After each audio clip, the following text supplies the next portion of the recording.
आज से शुरू होने वाला हफ्ता अहम तरीन हफ्ता है इमरान खान साहब के हवाले से।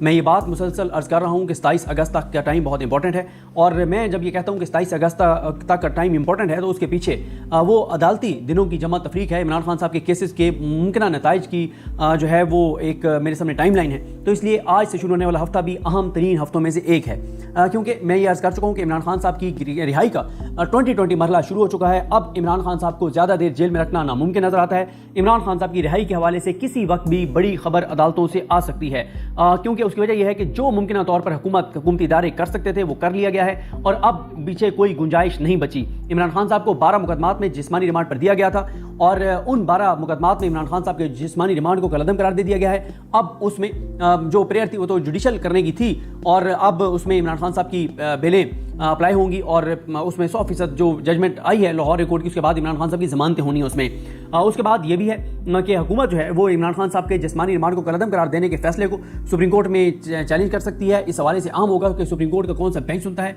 और क्या फैसला करता है, ये बहुत इंपॉर्टेंट होगा। इसके अलावा इसी हफ्ते इमरान खान साहब का इस्लामाबाद हाई कोर्ट में भी केस लगा हुआ है, जिसमें इमरान खान साहब ने चैलेंज किया है कि जो तोशाखाना के एक और केस में जो उनकी गिरफ्तारी डाली गई है वो गिरफ्तारी नहीं डाली जा सकती थी, क्योंकि इमरान खान साहब ऑलरेडी जो है वो बेल के लिए जमानत कबल अज़ गिरफ्तारी के लिए इंसाफ अदालत से रजू कर चुके थे, नोटिस हो चुके थे। दूसरा, इमरान खान ने इस चीज़ को भी चैलेंज कर रखा है कि एक के बाद दूसरा सेम मामले के ऊपर दूसरा केस नहीं बनाया जा सकता। नैब ने एक बार जब तोशाखाना केस बना लिया था जिसमें इमरान खान साहब और बुशरा बीबी साहिबा को सजा हुई है, तो दूसरा केस नैब नहीं बना सकता था। ये नोटिस गैर आईनी गैर कानूनी है। तीसरा, इमरान खान साहब का ये मामला इसी वजह से ट्रिगर हुआ कि जो आमिर फारूक साहब ने इमरान खान साहब के साथ किया, 2 मई को इमरान खान ने नोटिस को चैलेंज किया, 8 मई को समाअत हुई, 8 को 15 मई के लिए समाअत मुलतवी हुई, 15 मई को डिसाइड होना था कि ये जो नोटिस हैं नैब के ये सस्पेंड होने थे हर सूरत में 15 मई को। मई में आमिर फारूक साहब ने केस नहीं लगाया, जून में नहीं लगाया, जुलाई में नहीं लगाया और बिल आखिर 13 जुलाई को इमरान खान साहब जब बरी हुए इद्दत केस में, तो इमरान खान साहब की इन केसों में जो इस केस में गिरफ्तारी डाल दी गई, ये सारे फैक्ट्स इमरान खान साहब ने इस्लामाबाद कोर्ट के सामने रखे हुए हैं। इस हफ्ते आमिर फारूक साहब और समर रिफत इम्तियाज साहब जो है वो समाअत करने जा रहे हैं। देखिए, जब 9 मई के इमरान खान 12 केसों में उनकी जमानतें हो जाती हैं और फिर ये भी बात भी ज़हन में रखें कि उसमें क्वेश्चन भी डाली जा सकती है। ये ज़ाहिर इमरान खान साहब की लीगल टीम का काम है, सलमान सफदर साहब जो बेहतर समझेंगे वो करेंगे। पहले जो तनकीद हुई वो दुरुस्त नहीं है, मैं उस तनकीद से इतफाक नहीं करता जो सलमान सफदर साहब पर तनकीद हुई कि उन्हें उस दरखास्त में जो है वो डिस्चार्ज की मांगनी चाहिए थी कि इमरान खान को इन केसों से डिस्चार्ज कर दिया जाए। मैं सलमान सफदर साहब की इस बात से इतफाक करता हूँ जो उन्होंने इंटरव्यू दिया साकिब बशीर साहब को कि अदालतों से उतना रिलीफ इस वक्त मांगना चाहिए जो आपको नजर आ रहा हो कि अदालतें दे सकती हैं। अदालतों से भी इमरान खान साहब के वकला को कोई ऐसा एक्स्ट्राऑर्डिनरी मतलब रिलीफ नहीं मांगना चाहिए जो अदालतें दे तो सकती हैं, देना तो चाहिए, लेकिन इस वक्त अगर वो उस तरह से देंगी तो चीज़ें ज़्यादा ट्रिगर कर जाएंगी। तो मेरा ख्याल है बड़ा सेंसिबल खेलना चाहिए और बहुत सेंसिबल फैसला था सलमान सफदर साहब का, उस्मान रियाज गिल साहब का, अजहर सिद्दीक साहब का। बिल्कुल ठीक था कि इमरान खान साहब के जिस्मानी जो रिमांड है इस जिस्मानी रिमांड को कलअदम करार देकर उनको जुडिशल कर दिया, ये बिल्कुल दुरुस्त प्रेयर थी। इसमें मैं नहीं समझता कि सलमान सफदर साहब पर तनकीद ठीक है, ये तनकीद ठीक नहीं है।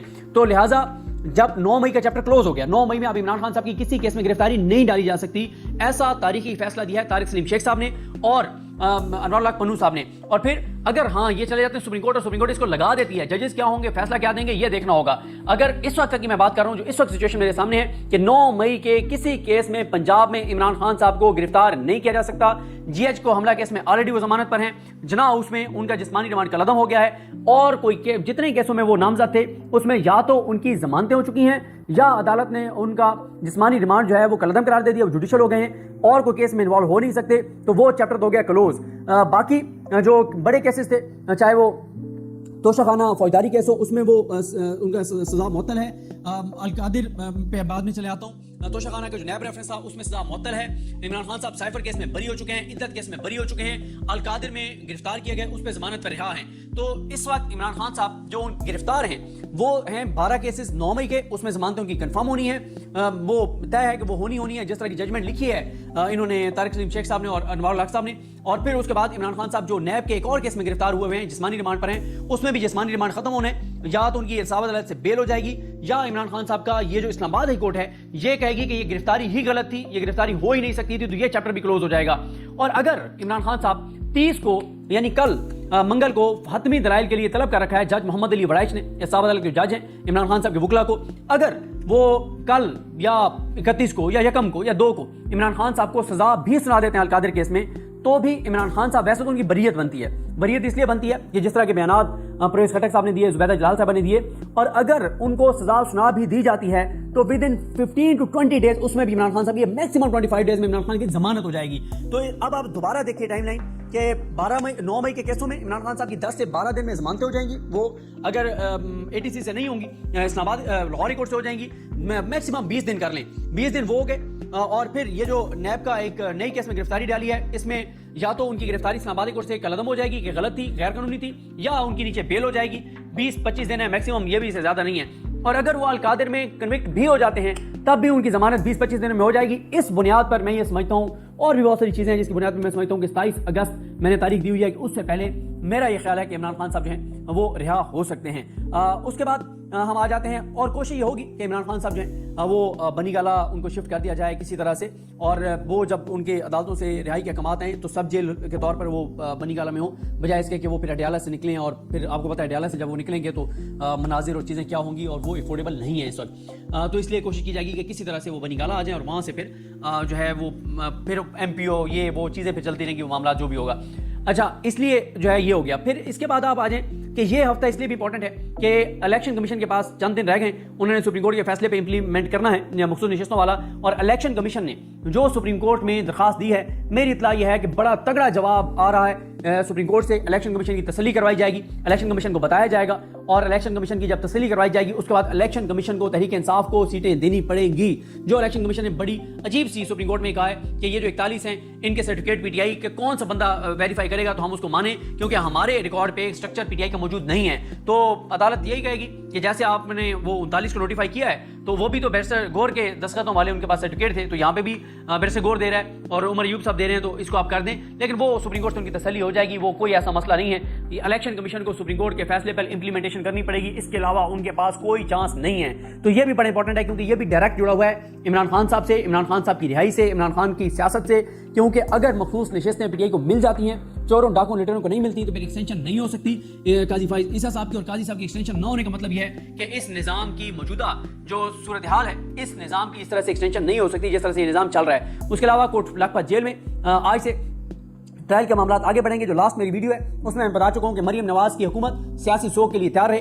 कोट लखपत जेल से बुरहान मौजम एडवोकेट साहब, मलिका बुखारी साहबा, सिकंदर जुल्करनैन साहब और राना मुदस्सिर साहब, ये वकला जिस तरह से चीजें करने जा रहे हैं, तो मरियम नवाज तैयार रहें। वो सारा बयानिया धड़ाम से गिर रहा है, इमारत ऑलरेडी जमीन बोस कर दी है उन्होंने, बुरहान मौजम साहब ने और दीगर वकला ने जो दलाइल दिए, तो वो भी वहां से भी ये चीजें हो रही हैं। इसी हफ्ते में इलेक्शन ट्रिब्यूनल्स के हवाले से इस्लामाबाद कोर्ट के जस्टिस आमिर फारूक साहब, chief justice Islamabad court Aamir Farooq साहब ने फैसला देना है ट्रिब्यूनल्स के हवाले से, और वो फैसला जुड़ा हुआ है इस्लामाबाद की नशिस्तों से।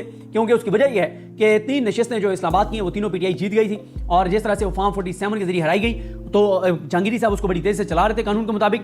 अगर आमिर फारूक साहब इलेक्शन कमीशन के फैसले को कलअदम कर देते हैं और वो स्टे खत्म कर देते हैं, जो स्टे उन्होंने तारिक महमूद जहांगीरी साहब की प्रोसीडिंग को पे दिया हुआ है, तो फिर जो है वो ये सीटें गई। और ये भी बड़े इंपॉर्टेंट है मौजूदा सियासी सूरत हाल में इमरान खान के लिए केस।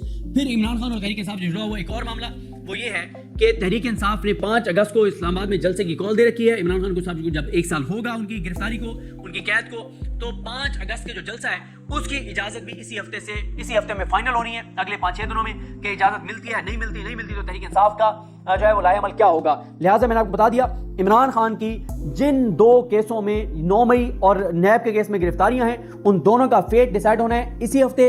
इमरान खान साहब का अल-कादिर केस जिसमें वो उनका ट्रायल मुकम्मल हो गया है, उसका फैसला आना है इसी हफ्ते। इमरान खान साहब की जो दीगर जो रिहाई के वाले से मामला चल रहे हैं उसमें भी जो भी ब्रेक थ्रू होने हैं वो भी हो सकता है इस हफ्ते, अगले हफ्ते जो भी चीजें हैं, और मखसूस नशिस्तों वाला, ये सारी चीजें इसी हफ्ते में बहुत सी चीजें होनी हैं, और हर चीज डिसाइड करेगी इमरान खान साहब के सियासत को, उनके मुस्तकबिल को। जाहिर है वैसे तो उनकी सियासत भी जिंदा है, पाकिस्तान के सबसे ताकतवर तरीन शख्स इस वक्त इमरान खान है, सियासत भी उन्हीं की है, बाकी सबकी सियासत डूब गई है। लेकिन अदालतों के जरिए जो तयन होना है उसकी बात कर रहा हूँ, ये दिन बड़े अहम है। देखते हैं जी चीजें किस तरह आगे बढ़ती हैं। मुझे अपनी दुआ में याद रखें। अल्लाह हम सब कहां अल्लाह हाफिज़।